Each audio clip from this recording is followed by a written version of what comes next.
अभी जी, मुझे चिंता इस बात की है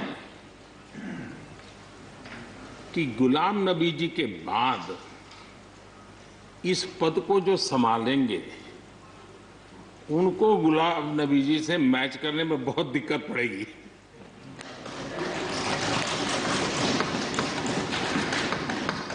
क्योंकि गुलाम नबी जी अपने दल की चिंता करते थे, लेकिन देश की और सदन की भी उतनी ही चिंता करते थे।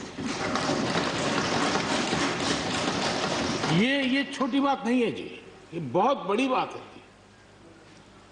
वरना अपोजिशन के लीडर के रूप में अपना दबदबा पैदा करना, ये सब मोह किसी को भी हो सकता है, लेकिन उन्होंने सदन से, मैं शरद पवार जी को भी इसी कैटेगरी में रखता हूं, वे सदन की और देश की चिंता को प्रायोरिटी देने वाले नेताओं में से रहे। गुलाम नबी जी ने बखूबी इस काम को निभाया है।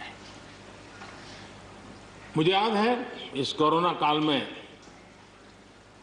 मैं एक फ्लोर लीडर्स की मीटिंग कर रहा था, तो उसी दिन गुलाम नबी जी का फोन आया।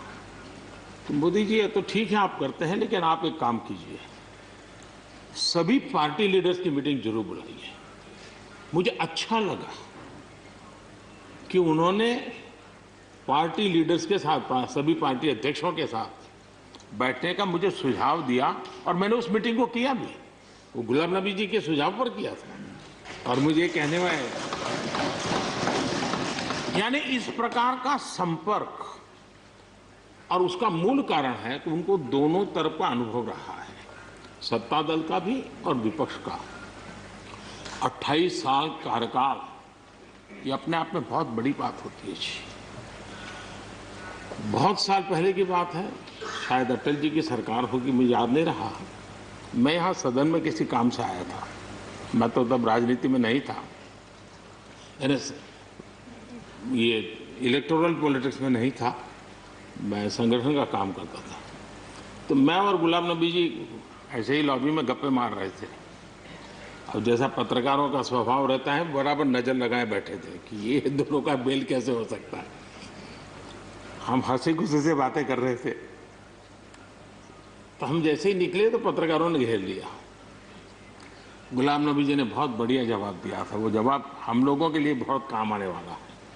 उन्होंने कहा, भाई देखिए, आप लोग हमको अखबारों में या टीवी माध्यमों में या पब्लिक मीटिंग में लड़ते झगड़ के देखते हो, लेकिन सचमुच में इस छत के नीचे हम जैसे एक परिवार का वातावरण कहीं नहीं होता है।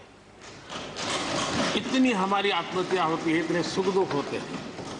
ये जो स्पिरिट है, वो स्पिरिट अपने आप में बहुत बड़ी बात होती है। गुलाम नबी जी का एक शौक शायद बहुत कम लोगों को पता होगा, और कभी उनके साथ बैठोगे तो बताएंगे। हम सरकारी बंगलों में रहते हैं, तो बंगले की दीवारें, अपना सोफा सेट, उसी के आसपास हमारा दिमाग रहता है।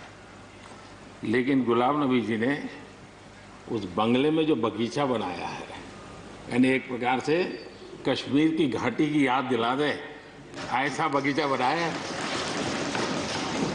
और इसका उनको गर्व भी है। वो समय देते हैं, नई नई चीजें जोड़ते हैं, और हर बार जब कंपटीशन होती है तो उनका बंगला नंबर 1 ले आता है। यानी अपने सरकारी जगह को भी कितने प्यार से संभालना, यानी बिल्कुल मन से उन्होंने इसको संभाला है। जब आप मुख्यमंत्री थे, मैं भी एक राज्य का मुख्यमंत्री के नाते काम करता था, हमारी बहुत गहरी निकटता रही इस कार्यकाल में। शायद ही कोई ऐसी घटना मिल सकती है कि जबकि हम दोनों के बीच में कोई संपर्क सेतु न रहा हो। एक बार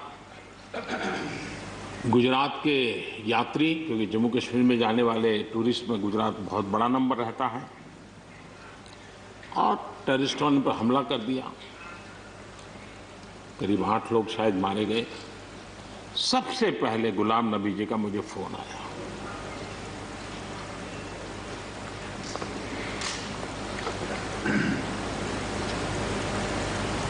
और वो फोन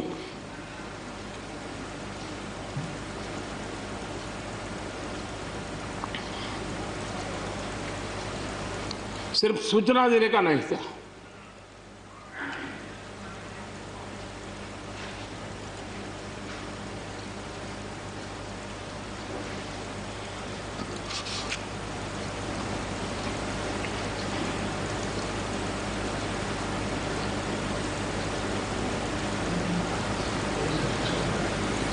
उनके आंसू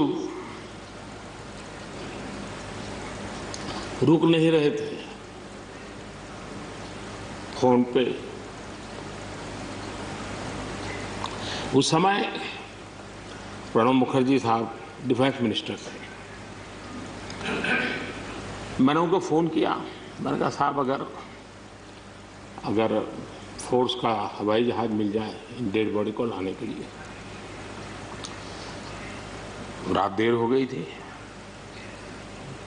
प्रणब मुखर्जी साहब ने कहा आप चिंता मत कीजिए, मैं करता हूं व्यवस्था।